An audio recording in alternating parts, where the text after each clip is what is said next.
kind of an effort up there yet. Now remember, oh my God. Oh my God. That looks like a second plane. I did not see a plane go in. That just exploded. We just saw another plane coming in. September 11, 2001 was the most devastating attack in American history. 9/11 resulted in 2,977 deaths, including 19 al-Qaeda hijackers. Osama bin Laden and Mohammed Atta, two of the main leaders of the Islamic terrorist group al-Qaeda, orchestrated an attack on the U.S. by hijacking 4 American planes and sending 2 of them into the World Trade Center buildings, 1 to the Pentagon and 1 intended for either the Capitol or the White House.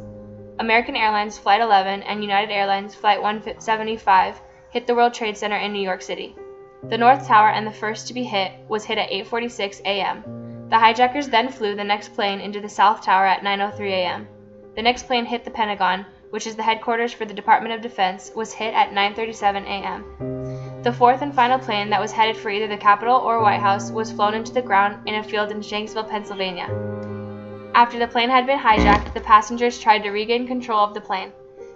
During that, unfortunately, they lost control of the plane. There were no survivors. There are many conspiracy theories behind the 9/11 attacks. One of the most interesting questions behind 9/11 is why did such strong buildings go down so easily? One of the central issues with this theory is that post and pre-September 11, 2001 non-steel framed high-rises had ever been felled by fire. In Madrid of February 12, 2005, there was a huge fire in a high-rise that burned out of control for 17 hours.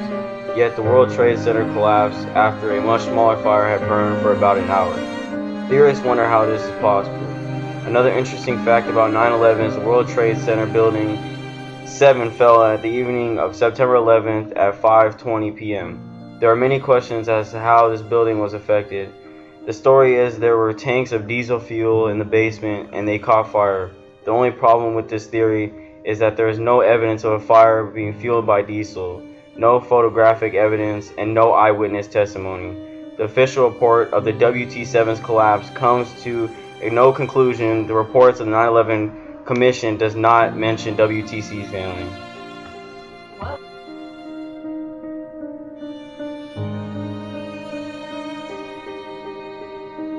Now to 9/11, and since 9/11, so many things have changed, including the way we travel. Remember when flying was so much easier? Now we have the pat-downs and the body scanners and the warnings. 9/11 is without a doubt one of the most devastating attacks on the United States. The September 11 attacks crippled our nation. We were scared and emotionally vulnerable. As crippling as the attack was to the U.S., there was a huge rise in patriotism and respect and admiration for New York City. After the attacks, Congress federalized airport security. The Aviation and Transportation Security Act was implemented, which started the Transportation Security Administration, better known as the TSA.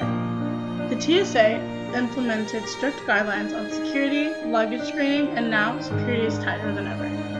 As a nation, we were bruised and scarred. The attacks on September 11th changed our country forever. Though the 9/11 attacks were brutal, America has shown the rest of the world that we can get through just about anything. As the Pledge of Allegiance says, and to the republic for which it stands, one nation, under God, indivisible, with liberty and justice for all.